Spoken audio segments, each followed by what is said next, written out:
There's a new effort to save livestock and deer. Now, last week, Governor Greg Abbott, alongside U.S. Secretary of Agriculture Brooke Rollins, announced new plans to stop the spread of a type of parasitic fly.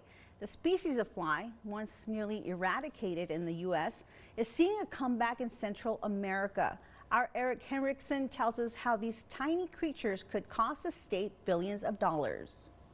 My grandmother was a dental assistant in Florida, and she told me once about them finding a screwworm infection in the mouth of a patient that came into the dentist's office. Larry Gilbert lived in Texas in the 1940s. The screwworm was a really big problem on cattle and wildlife like deer.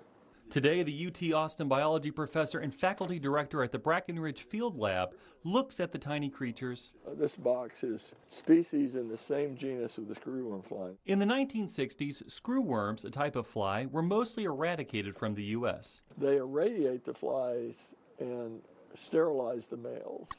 The species, which screws into open wounds and can even kill its hosts, was pushed further south into Central America. But in recent years, they've returned, creeping into Mexico just a few hundred miles from the Texas border.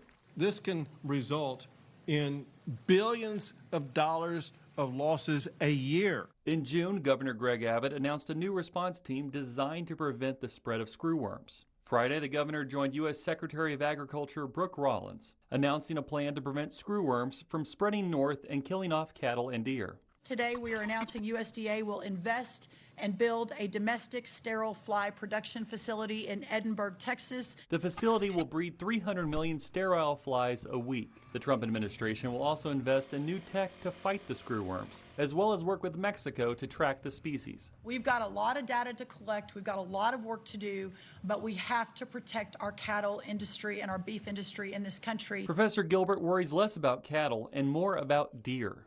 The deer herds would be very vulnerable to this. And you don't go around treating wounds on deer. It's hard to find them. And that was Eric Henriksen reporting. There are at least 2 species of screwworm. The smaller is less likely to attach to cattle and deer. It's also more common and can be found near trash cans.